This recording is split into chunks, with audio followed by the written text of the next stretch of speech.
This is GAA Embedded with on Balls.ie. I'm Mick McCarthy. We're normally here with you on a Monday, but today we've been celebrating, I suppose, the career of Joe Canning, who somewhat surprisingly retired today at the age of 32, at least from intercounty hurling anyway. He won't be playing with Galway anymore. Delighted to say that we are joined by Shane McGrath, the former Tipperary captain and All-Ireland winner, who's always a regular on the show, and delighted you'll see there to be joined by the legendary Sunday Game presenter, Michael Lester. And Michael, before you were a Sunday Games presenter, you were always a Galway man. What was it like for the last 14 years, or longer really, because we knew about Joe long before he played senior hurling for Galway, to be a Galway man with Joe Canning as your focal point? I should look at to have a player like that playing for the county, and as you can see, I'm wearing the maroon this evening. Yeah. No, I'm not sure whether that's kind of, just in mourning or in celebration. But I think it's fair to say it is celebration, because Joe Canning's career has been absolutely fabulous. And it coincided, if you like, with an era for Galway when they had a seriously good team for much of that time. And of course, culminating in 2017 and winning the All-Ireland. But as well as that, like, Joe was there for winning Leinster titles, for winning National League titles, a 5-time All-Star himself, and so on. And also with Portumna, of course, with the club.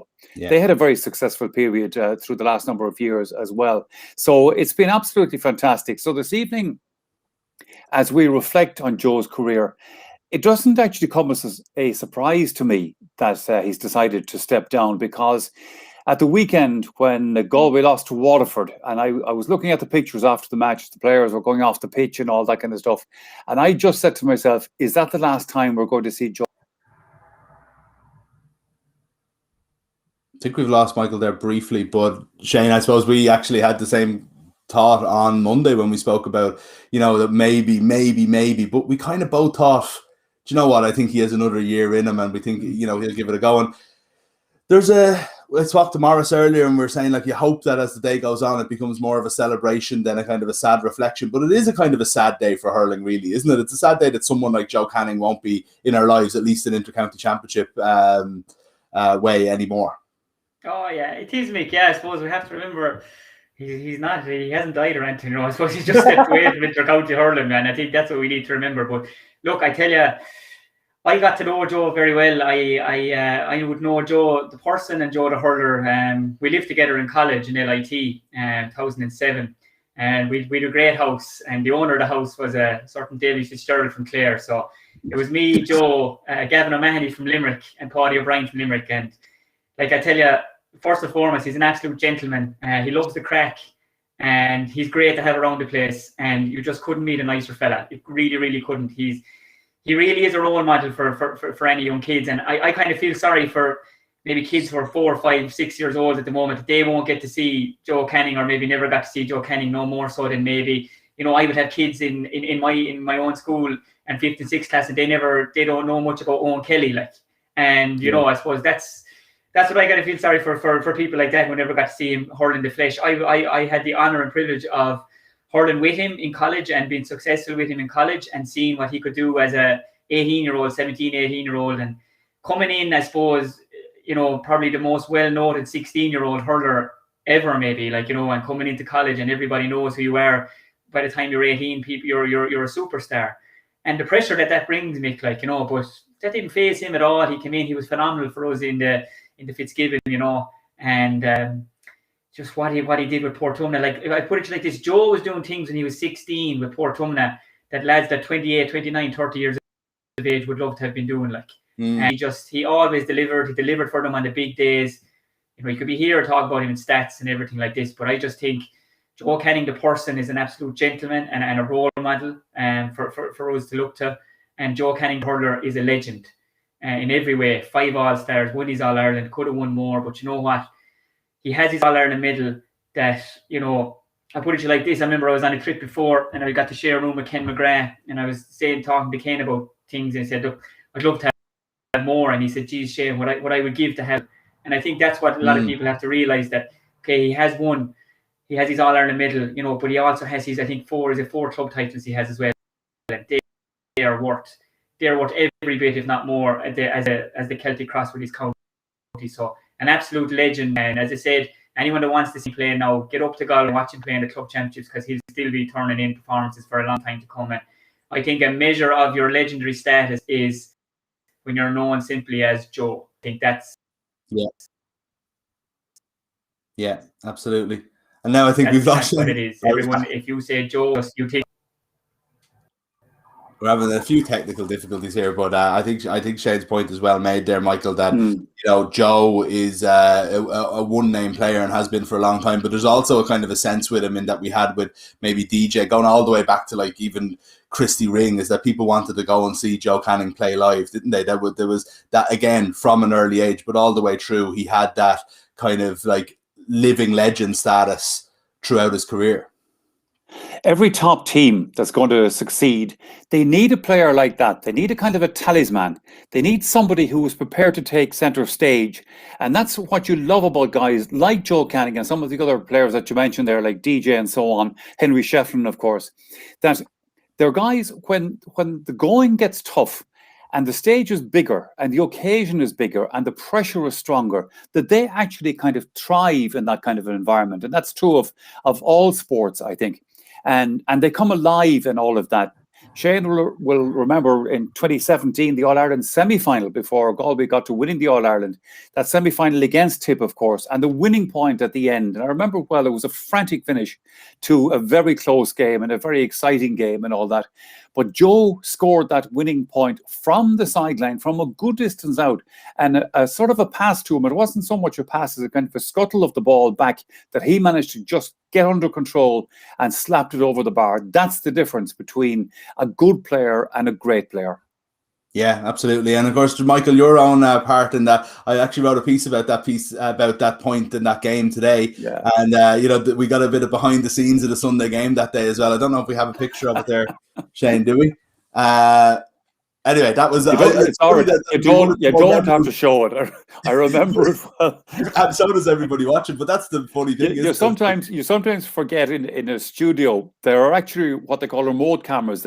All the cameras that are operating, we say in Croke Park, with most of them, there is a record feed going back to base, so that anything that you do, and you no matter how many times people remind you, don't do anything, don't pick your nose or anything like that, just because you're not actually on air.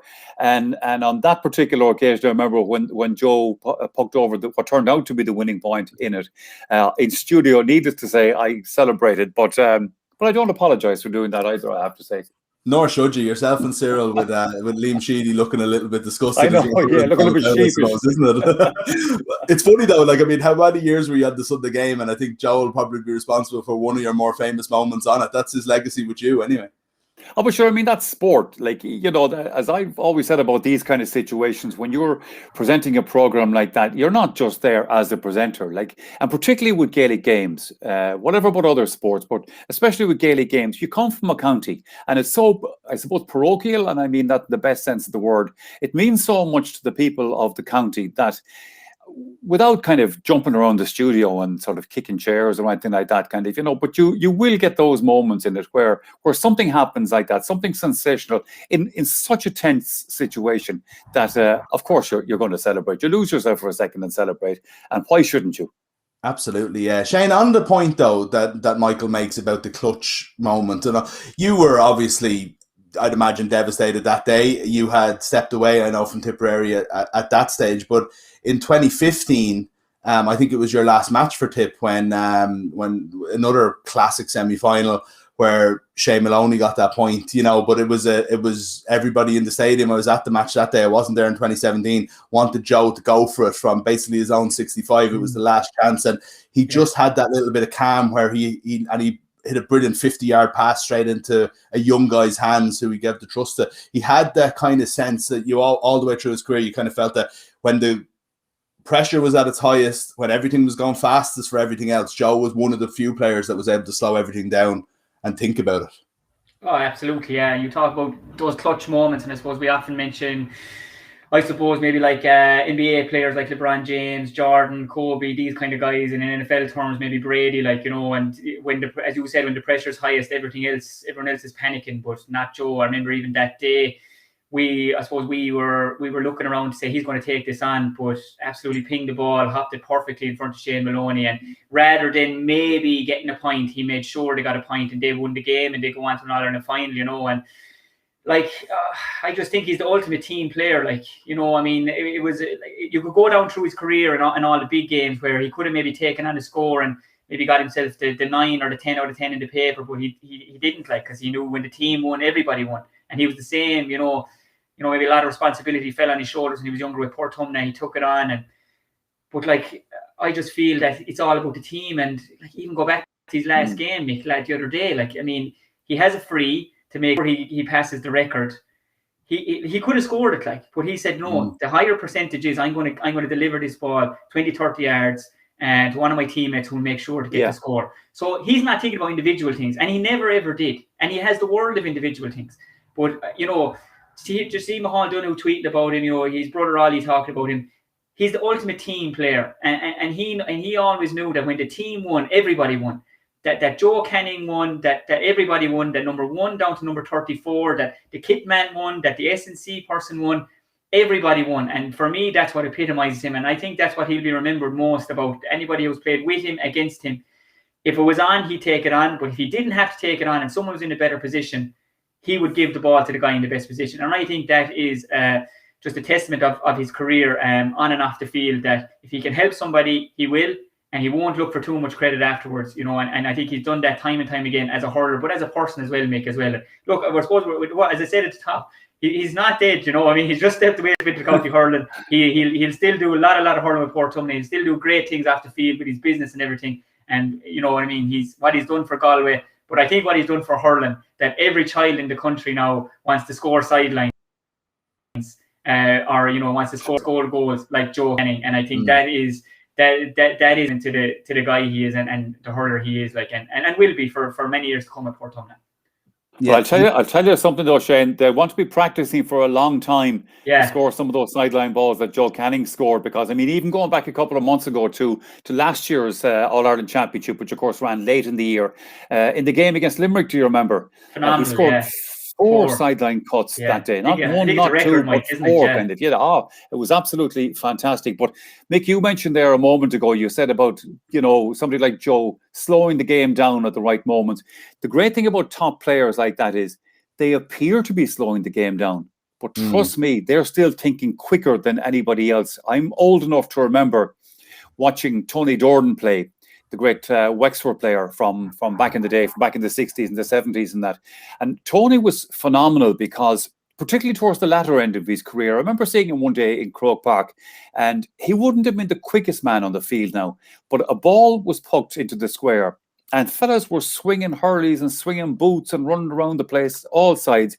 Tony kind of shuffled into the middle of them, sort of picked the ball up, took 2 steps out and just whipped it over his shoulder and over the bar. And it looked so simple. It looked like just kind of an ordinary lad out playing a challenge match. But that's what great players do. They manage to just create that yard or 2 of space around them to give themselves the chance. Absolutely, yeah. There's a couple of comments here. One say a really good one saying that Joe Canning will go down in GAA history as one of the all-time hurling greats.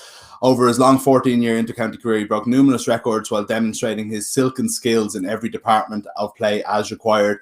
While it is a cause of great sadness now that he has called at the time on his intercounty career, his place in the pantheon of GOATs, greatest of all time, of GAA hurling is completely secure. Regards, Aidan. And another one here then as well saying that a fantastic player, king of the sideline to Cork 2008 will never be forgotten. Quarterback game control like the gooch in football. That's probably it. The 2008 game was his kind of his. That was unbelievable, Mick. I was actually at that game. We were his first year, on in the stadium, and like everybody had this expectation that he could deliver. And your like first massive big game out, Championship hurling, Mark and Diarmid, the Rock O'Sullivan, and Michael, you'll obviously remember this well. I think he scored 2-9 or 2-10 from play that day in Thurles. Gave an absolute exhibition. Now, I think Cork actually won the game for a finish. It was an unbelievable game. Kenny was scoring sidelines. I think Ben O'Connor was actually scoring sidelines for Cork on the other side. But we were at that game, and I think if you weren't sure he was going to make it or be one of the greats like he is, everybody walked away from Thurles that day saying, lads, that Joe Canning is some talent. And That was some way to announce himself to the world, like, wasn't it? Like, I'll tell you something else. When The Rock was marking you, you ended up marked. Oh yeah. And I don't know if The Rock had too many more days out after that one. Actually, even though Cork did win. There was one thing, Mick, that day in that match that we were talking about against Cork that stuck in my mind about the kind of player that he was. Because in actual fact, it was just down from where our studio was set up on the day. And the ball had kind of run loose into the corner. And there was a couple of Galway players and a couple of Cork players trying to get their hands on it. You know, the usual kind of stuff, pushing and shoving and trying to get the ball up on the hurling and that kind of thing. And Canning just arrived on the scene from over about maybe 15 yards. He whooshed the two Cork fellas out of the way. He whooshed his own player out of the way and just picked the ball up and ran goalwards with it. And I said to myself, that's it. You know, no fluting around the place. Just get in there, get the ball, head for the target. Yeah, and he had a great nose for goal, actually, Shane, didn't he? Like, I mean, again, speaking about him in the past tense is ridiculous. Like, he was doing this on Saturday. He had a great nose for goal. Like, I was talking to Morris earlier about that goal he got against Kilkenny in 2015. There isn't many hurlers would even try it, never mind kind of be able to do it against Kilkenny in the championship. But he was always someone that, and it was almost to Galway's detriment at times because they needed him in there, they needed him out the field. In some ways, there was a Michael Murphy is the football comparison where you don't know where to do him because he's the best player in almost 2 or 3 positions on the team. But, you know, having him in the edge of the square was where the hurling fans wanted him anyway, even if the team necessarily didn't, because that was where he was going to catch the ball and put it in the back of the net. I think as his career went on, that was very much the case. And certainly there was a great argument for playing him out in the half-forward line, obviously, in his earlier days, and that because he, as you said, he brought so much to the occasion and could see so much of what was going on around him. If there was a fault through some of those years, and it wasn't Joe's fault, but I just felt at times some of his colleagues on the team just actually put too much weight on his shoulders. They kind of felt, this is just my personal opinion of it, I think sometimes some of the Galway players felt, we leave this to Canning, he'll sort us out here.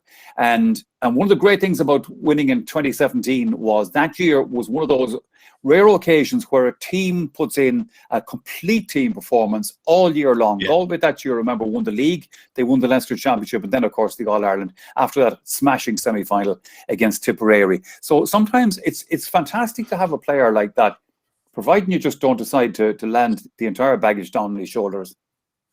Yeah, Shane, it's no coincidence that the one year that when they finally did win it, it wasn't because Joe was the only player on the pitch. Not that he ever was, but I think Michael has a fair point there of having too much responsibility at times. Yeah, no, yeah, I probably, yeah, you know, down through the years, I suppose, look, we had it in tip with Owen, like, you know, we probably put too much on Owen for too long. And Owen Kelly, like, you know, I think it's a testament to the type of player you are, that you're winning All-Stars when your county's not going well. And Owen did it for us for a long time, and Joe Canning did it for Galway as well. He was winning All-Stars, putting in outstanding individual performances when the rest of the team just weren't at the pitch of it, like. And I think that's just a testament to the player he is. You were talking about goals as well, like, you rarely see him get hooked either. You know, when he's in those situations when the goal is on, and you know, I think he might have a size 35, 36 hurley, whereas everyone is going the other way nowadays, getting smaller. But rarely ever see the man get hooked. He just knew just the class he had to bring the hurley in at such an angle, or make that bit of space with his strength, his natural physical strength he had. And I tell you, like, if Joe Canning was taking a shot inside the 21, you know, you'd be, you know, anyone standing in the way of it would be very, very foolish. And he rarely missed them, you know. So and he rarely will miss them as we're talking about. But even the sidelines thing, lads, I think it's 28 sidelines, isn't it? I think the championship hurling. I think the next guy would be Michael Maroney or Michael Maloney. He's from Clare. I think he has 8. So there's no one. I can't see anyone ever in our lifetimes, lads, touching with the sidelines. You know what I mean? I scored 2 myself, so I'm probably in the top 20 there or something. Command yourself. It's funny though. It is something like, again, he's so far ahead of everybody in that, but everybody tries it now. You know what I mean? You see, like, it's part of Grode Hegarty's game. Say it's part of. We saw a couple of players do it even at the weekend. And you just think, like, that's because Joe started making it commonplace, you know what I mean? And there's loads of tributes coming in from him all over the place. Michael, can I ask you something? You're from a more football area, I would say, of Galway. There's a piece that we put up by a contributor from Galway, actually, Michael McCarns did a piece on Joe Canning's legacy for us today. It's up in Balls.ie, people can read. But one part of it was, beyond medals and everything like that, what he's done for hurling. But if you specifically look in Galway, the 2006 minor final that he played in had 14 of the 15 were from traditional hurling clubs in South or Southeast Galway. And in the 2017 or 2018 minor final that his nephew Jack would have played in, I think it was something like 11 or 12 clubs were represented that year, and most all of them from various different places in Connemara and North Galway, all across the county. Really, there's still football and hurling areas in Galway, but a lot of that's down to Joe Canning, isn't it? And there's no doubt about that. And in fairness to that Galway team of the last maybe 5 or 7 years as well. But there's a small little parish called, or semi-parish I think it even is, called Bodon, outside Tuam, the general area that I come from. And they have a hurling club. Now, I guarantee you, they wouldn't have known what a hurling was maybe about 30 years ago or anything like that. And that's exactly the kind of thing that you're talking about. The influence of, if you get a successful team or a star player like that, somebody that inspires people, it goes outside of your own territory. And East Galway, obviously, is the hurling territory in Galway. And it kind of, people, this is an interesting thing, actually. People on the football side of Galway are more likely to follow the hurlers than people in the hurling side of Galway are likely to follow the footballers. And I'm not quite sure exactly why that is, but that's just a simple fact of it. Interesting one. Yeah. Shane, what kind of, I don't know, I suppose what sums up a star player then when Liam Sheedy or whoever it was that was over you, Michael Ryan or whoever, was coming up with a game plan for Galway, and you met them a load of times, let's face it, in various different formats. Was it a one-man focal point? Was there somebody assigned to him? Was it what are we going to do to counter Joe in the weeks building up to the match? Sure, look, it'd be very foolish, Mick, to say that, when you're talking about a game plan for Galway, over the last 12, 13 years, that you weren't thinking about how can you curtail Joe Canning, And as I said about Tony Kelly at the moment, trying to curtail him in a game is, as I said, it is like trying to go swimming without getting wet. It's just, you just can't do it. He's going to do something. And I suppose early in his career, it would have been him taking on scores, maybe he felt he had to, as I said, like 2-8, 2-9, 2-10, regularly. Whereas later in his career then, how do you curtail his influence in his distribution of the ball, or his winning of the ball, or how he wins prime possession of the ball? Go back to the game on Saturday. One of Jason Flynn's goals, puck out comes down. Who puts their hand up to catch the ball? Joe Canning pops it off. Who has the vision and the the pass Colin Cooper gave, the Gooch Cooper gave against Dublin the football a few years ago.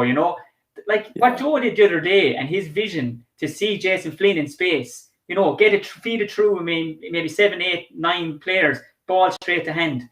That's just genius. You could, I'm, a principal of a school, and you're trying to tell kids to do this, that, and the other. There's certain things you can't tell kids to pull off because you might be able to do it, or just might be too hard for the normal run-of-the-mill guy, myself included. But things that Joe Canning has done and will do again is not a run-of-the-mill guy. And Joe Canning took on things that the rest of us wouldn't dream about doing because we wouldn't have the talent, we wouldn't have the hurling brain to do it. And he did things with the ball, and as I said, will do things with the ball for his club for years to come that the rest of us, we wouldn't dream of doing. Because why? Because we're just not Joe Canning.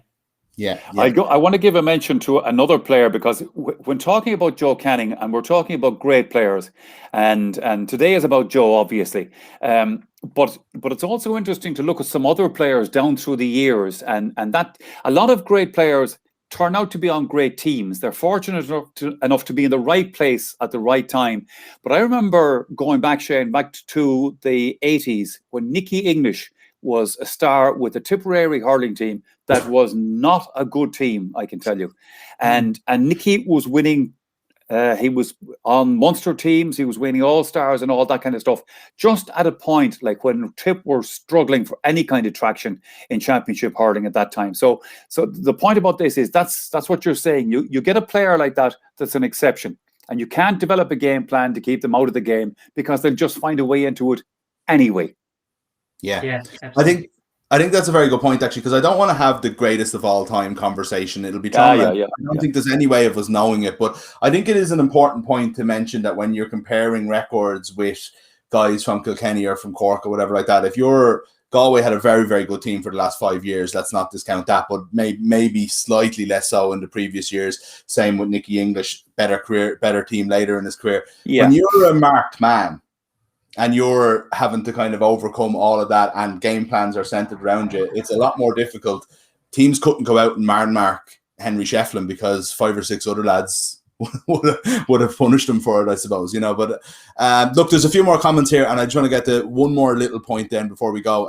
Ger saying, I'd heard of Joe, but got to see him in the flesh for the first time. I saw him was in the 07 under-21 final when he gave an exhibition taking the Dubs apart. I remember that match, actually. As disappointing as the result was, the Dub, you couldn't help but be impressed, which is, I think what we were saying earlier, is like sometimes you applaud opposition players off the pitch. One of those.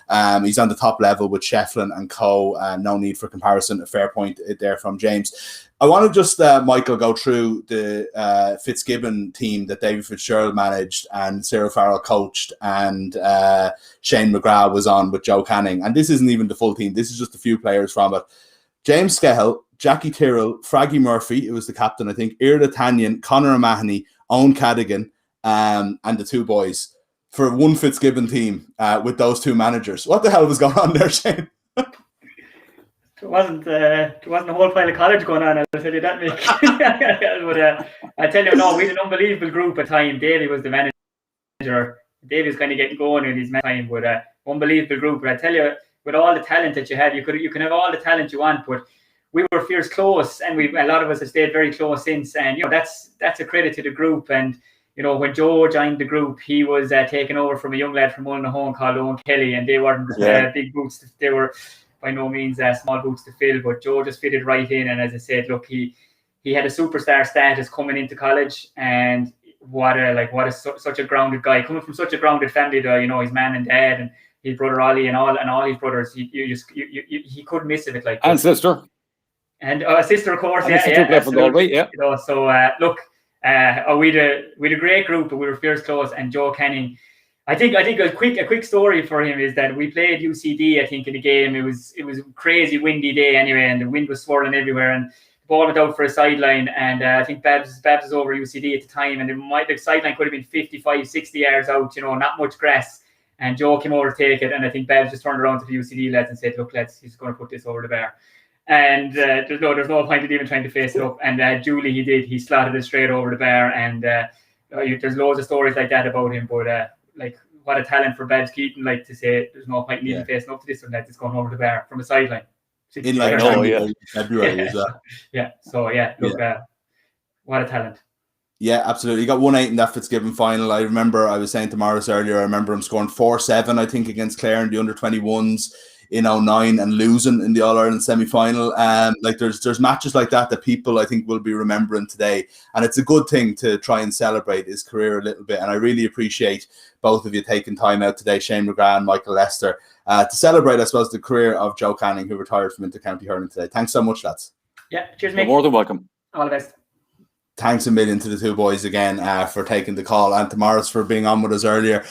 We'll be back with the regular show. Regular programming will resume next week when we look back on the hurling quarterfinals and the Leinster and Ulster football final with Shane and with Darren O'Sullivan. But again, thanks to the lads, and look, thanks to Joe Canning for all the memories he's given us over the last, well, really 15, 16, 17 years. And as Shane says, he'll still be hurling, and we can still watch him play for Portumna in the Galway Championship. So that's something to look forward to later in the year.